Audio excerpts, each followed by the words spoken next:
This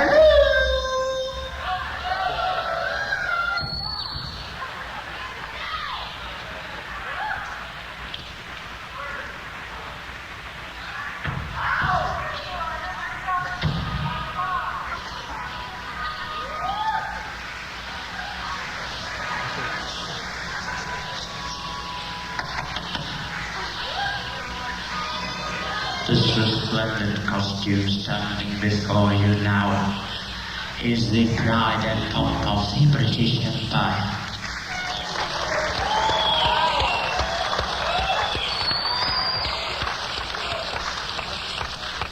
This magnificent creature is called Britannia, and she sits on the page between England and France on a small pair of water wings which sing slowly. She seeks for enlightenment, grabs a few packet of Buddha, biscuits, Krishna, cookies and Jesus jumpers, stuffs them in her little throat, chews upon them till fully masticated and spits them out into a large balloon, which grows larger and larger and larger, till she can pull out her little knife, slit a hole in the bottom, and empty the contents on a small sheet of manuscript paper, which when rotated at a speed of 33 1/3 RPM, sounds a little like this.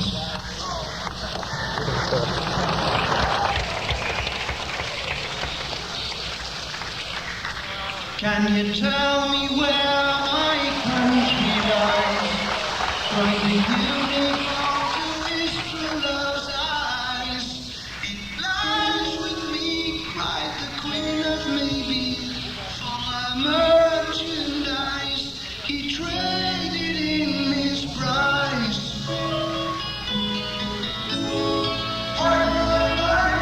Cried a voice in the crowd. All man dies, the note he left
There was this little man called Romeo, and Romeo had a small fungus. The fungus was a little above his knees and below his waist.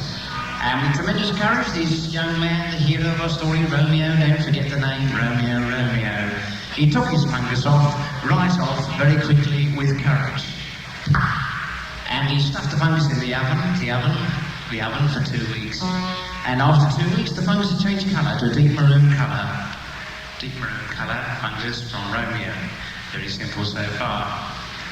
Romeo began to eat the fungus. This is where it gets a bit more complicated, and it produced in his metabolism what is known as a high degree of sexual excitation.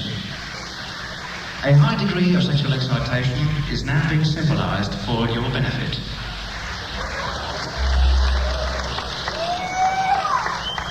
This subtle piece of symbolism, as some of you may be familiar, is extremely tiring if carried around for long periods.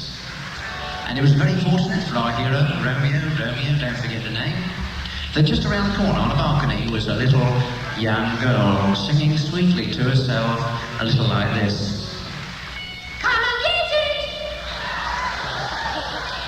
it! This touching, charming little song produced in Romeo a scene, a situation with which we are somewhat familiar. A visual description of this scene is now attached to my left right arm. Much excited by the motion on the balcony, our hero, Romeo, grabbed the young lady and took her into the darkness and obscurity of the room called the local cinema. And what was described in the paper was referred to quite simply as the cinema show.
Death in a Field by T.H.E. Flipper.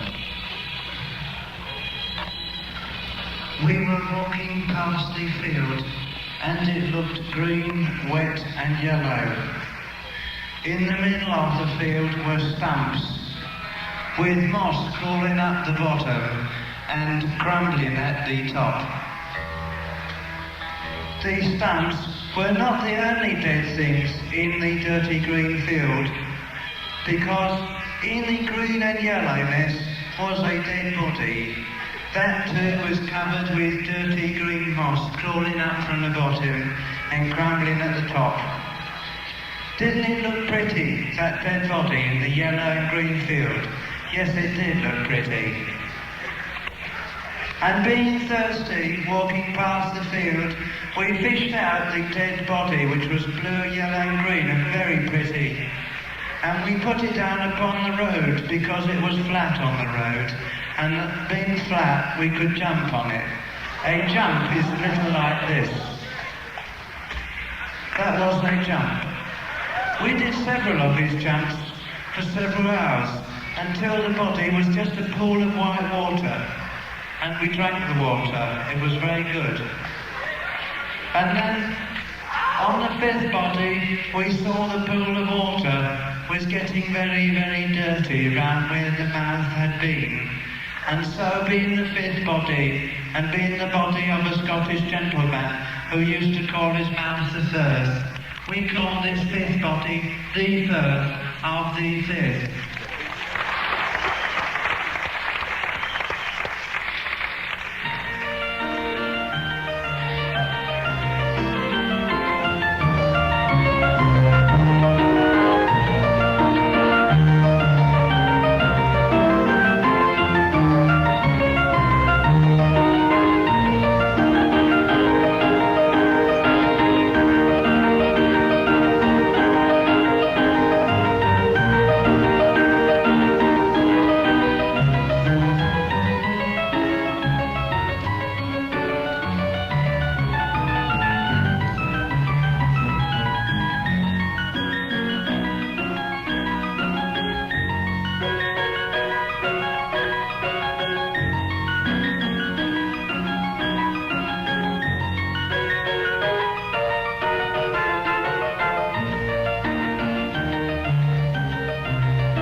1996, small boy disappears behind a bush. Small boy reappears for what is known to be the first recorded streak in world history. The boy's name, Henry Hamilton Smythe. And Henry's in the middle came a croquet when this major world event takes place. His little croquet partner, named Cynthia, is initially horrified and a little later titillated by the sight of this young man streaking across the croquet lawn. She pursues him with alacrity and lust, and her croquet bat raised high in the air.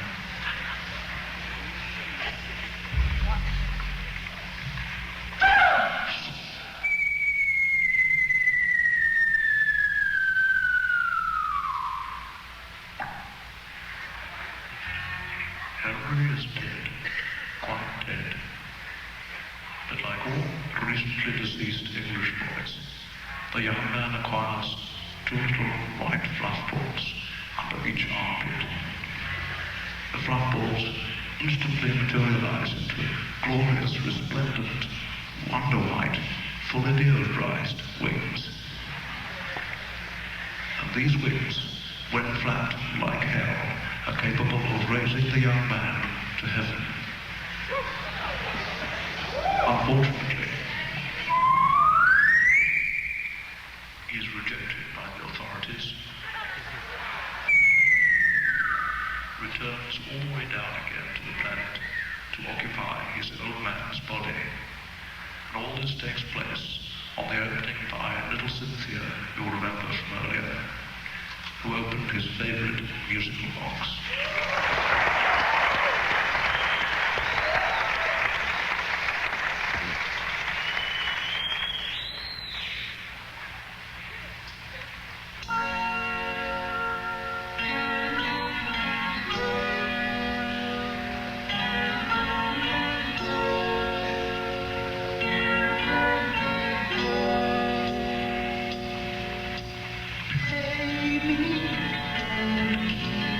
Cold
into the park. The park, very cool, clean, green, very smooth. And old Michael looked at himself and saw he was pink and flabby. So he took off all his clothes and began to rub his pink, flabby body into the cool, clean, green grass. It made a sort of scratching noise as he rubbed himself in, and he filled it in with his tapping of his 10 little fingers, a little like this.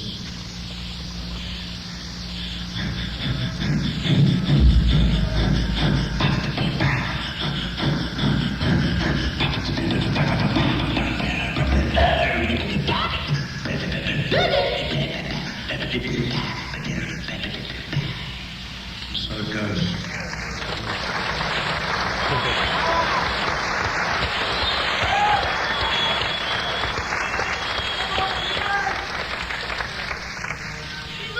Beneath the ground, a little tapping of the fingers had caused havoc. The inhabitants, known merely to us mortals as worms, interpreted the sounds, the music of Michael's fingers as being rainfall. And rainfall to worms means two things. One, bath time, because as you probably know, worms like to keep very clean. Two, mating time, because as you probably didn't know, worms like to keep very dirty. Within seconds, the entire worm colony had climbed to the surface of the park. There was a sea of swarming, mating worms, and old Michael continued to rub his pink flabby flesh into the dirty, brown, swarming mess. Only this time the sound was a little different, and he smiled. He was so happy, he began to sing a little song. Here is Phil with a small friend.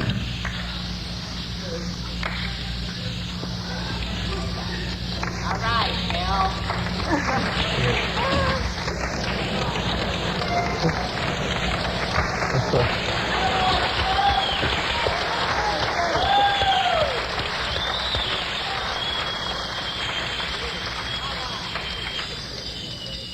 Phil's small friend was powered by electricity, and he is without electricity tonight.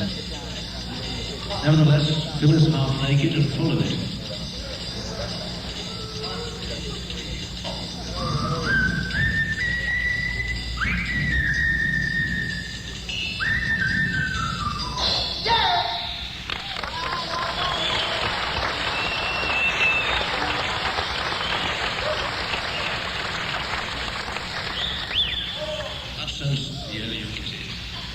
That sensational bit of whistling boogie was interpreted by the thousands and thousands of birds floating above as a signal for suppers ready last Monday.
young figure sits still by the pool. He's been starved, human bacon, bodies from butchery too. He is here.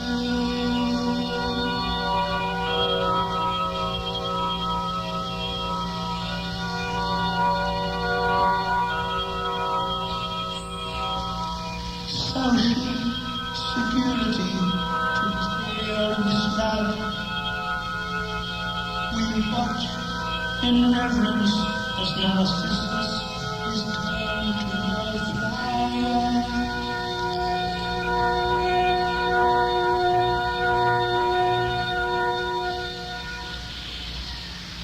A flower?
We're talking to Michael Rutherford, who plays that weird-looking instrument, which is, I don't know exactly what it's called, but it's got two necks on it, and it's a guitar. And he plays with a group called Genesis, who have been slowly but surely, over, I'd say, the past half year here in Cleveland, been gaining quite a groundswell Longer of than fans. that. Longer than that. Yeah, definitely. NCI was heavy into Genesis a year ago. Really? Where were you a year ago? I just heard about it. That's Debbie. And we're going to be talking to Michael and just asking him about the concert and everything. So anybody who feels free to ask a question at any point, go right ahead, anywhere around. How did you like your show last night? How did you feel the group came off? We enjoyed it. They were a nice audience. It was a nice gig. We were a bit sloppy in places. I mean, you know, as a band, we tend to be very critical, and so often performances, which in fact, to all intents and purposes, are really good, we were hypercritical of. But last night was good, I thought. Okay, during Alice's restaurant, we were discussing here the fact that a lot of people who go to Genesis concerts tend to be people with lots of criticisms. What was your explanation of that? Oh, no. I had one. It wasn't quite like that. No, I was just saying that a lot of people these days, they come away from the concert and they have a lot of praise for the visual side, or a lot of criticism for the visual side, and they talk less and less about the music, which is basically not where it's at. Yeah, right. Well, my speculation is that people who appreciate Genesis aren't sensation-oriented people. They're people also who can appreciate how precise and magnificent the music is. And therefore, they're people who, because they can appreciate all the nuances, are also more sensitive to the details. Yeah, I agree with that, because very often something we have to think about is that the minute you project anything visually in front of people, you put it onto music that has the music itself suggests images. If you get the wrong images for those people, it really messes them up, you know. If they hear a bit of music which they imagine as I don't know what, elephants charging, whatever, and you've got fairies tripping through the wood, you know, in fact you don't really get it that bad, but you can often interpret things wrongly, and you can't help that. I mean, in terms of the slide that sort of projections, thing, right. Who does those, by the way? The slide projections, we got together with. Some of them are done by the band and a photographer. We got together and talked and worked out, and some Les Adey, who operates our stage lights, made. Mentioning that the aspect about the fine tuning that is involved in your music, or the preciseness in that, I was just struck with an idea. I happened to see an elderly person sitting in the audience last night. Elderly, it's about 50 or 60. Really, and it kind of spooked me for a minute, but then I just imagined the whole scene, and it was like a classical concert, it could have been the symphony orchestra, and... You're right, because, we always think that, and we're trying to get through to people of an older age, I think a lot of people, I don't know how old everyone is here, no, anywhere between 20 and 60, but more between sort of 20 and 35, don't go to concerts, because... They've got into their heads that it's automatically very loud, very noisy. Everyone's jumping up and down, and they wouldn't dig that kind of. They get put off by the kind of image that rock music has, so to speak. And we'd like to break through that a lot more. I don't know how we will, but I mean we're gunning in that direction. Anything we can do that does it. As I understand it, you specifically cut out a couple of things that you used to do in performance just to make the show less rock and rolly. Is that true? A knife and. Oh no, that wasn't why we do it. I mean whatever music comes out. Then it comes out at various stages over the years. The show is the music we play on stage has been at times like say more acoustic, or there's been shows that have gone out which have been more sort of have been a bit heavier. It comes and goes. Last night was the first time that I had been to a Genesis show, but I was with some people who have been to many before, 3 or 4 before, and their feeling was that the subtle improvement is just amazing. And the analogy I heard was the difference between a conductor who does not have his or her orchestra under control versus one who does. And that last night, it seemed to him, anyway, as opposed to the time before. Yeah. You mean? Yeah. That's nice. That's a really nice thing to say. They're my friends for life. Okay, now I'm sure there are a lot of people out there who have questions about the visual effects. Do you mind talking about some of that? Like, for example, how is I will answer questions on visual. You can't. How is the Supper is Ready bomb? How does that happen? Bomb. It's just it's a mixture of flash powder and gunpowder. I mean, people have been having flashes on stage. Aladdin's been coming out of the floor, out of a flash for years. But somehow it seems just... It's a question of timing. Right, the mirror ball. if you look back into dance halls about 50 years ago, and they're like, yeah, I'm sure you find there were mirror balls then, you know. Right. It's not original, but it's just how you use it. Yeah, if you use it at the right used time really well, and you use so. it, say, just once, then you're okay. Right. A lot of little things like that which we like, but just sort of just one-off things. How do Okay, you- go ahead. No, I'm asking After all. you. Take a turn. Okay.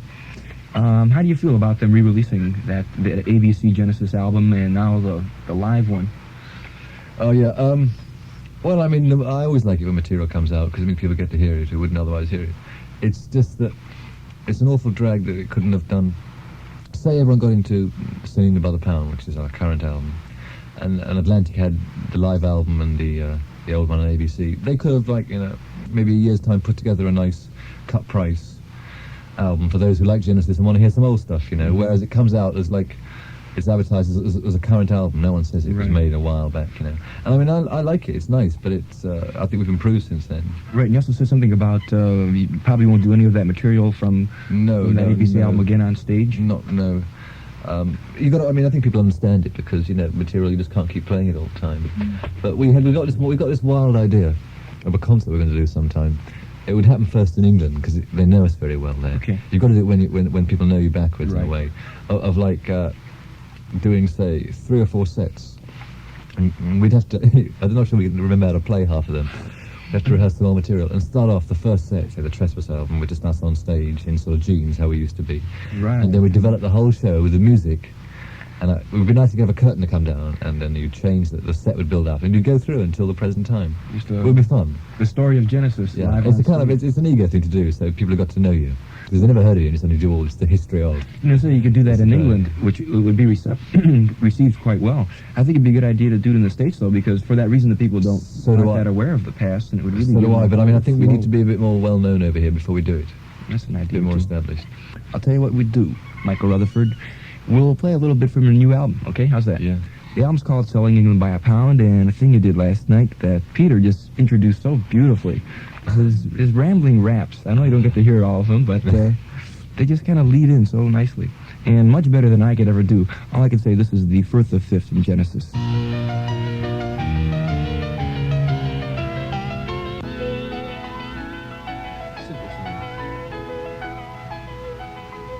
Genesis from their latest album, Selling England by the Pound. And not doing too bad in the States either, folks. They're in town tonight for their second show, and it promises to be a good one. There still are tickets, by the way, available for the Genesis concert tonight at the Allen Theater, a fine enough place for them. And Firth of Fifth was what we heard. Michael Rutherford of the band is in the studio. We'll be talking to him a little bit right after these messages. Hey, guys.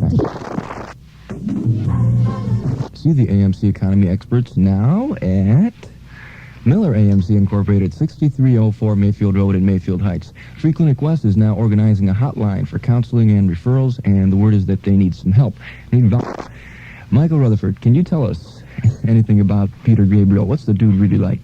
Because he's such a showman on stage. Who is Peter Gabriel? Yeah, that's about it. Has he had theater experience, like theater training? No, he hasn't. It just kind of he developed his stage performance as the gigs. He started off because we were so long in between numbers, getting ready for the next one, and tuning up that he started his stories, and then he started his movements. But incredible, the things he does across the stage. Someone likened him a little bit to Bowie from that, the rock showcase atmosphere aspect or whatever.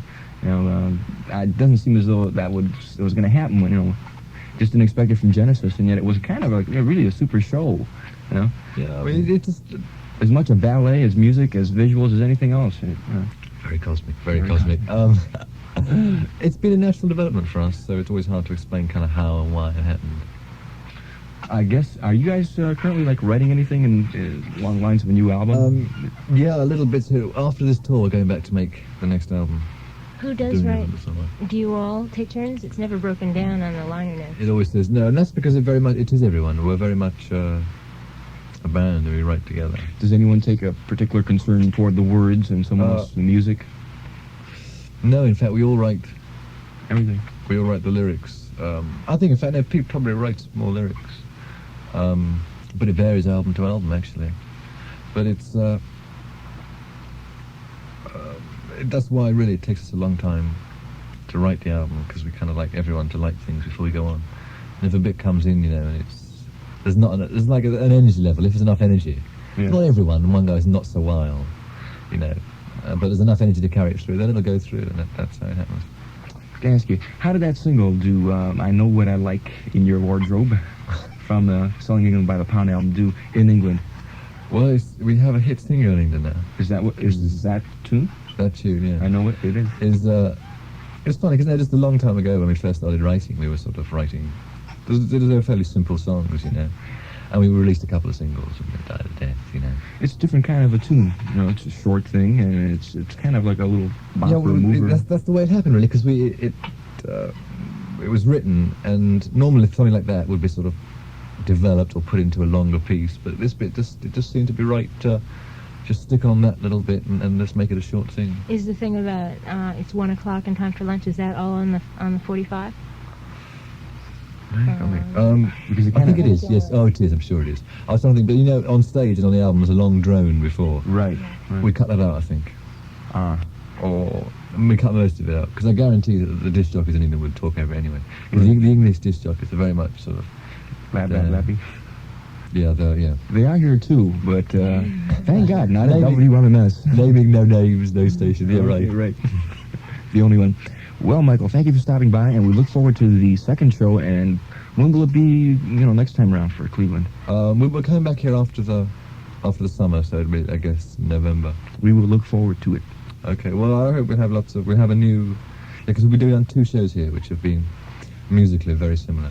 The production's changed and we've rearranged things, but it's basically it's the same album we're playing mainly. And next time we'll have a new one, won't we? It'll be time for it. And So you're right. Okay, we're going to go out with a little bit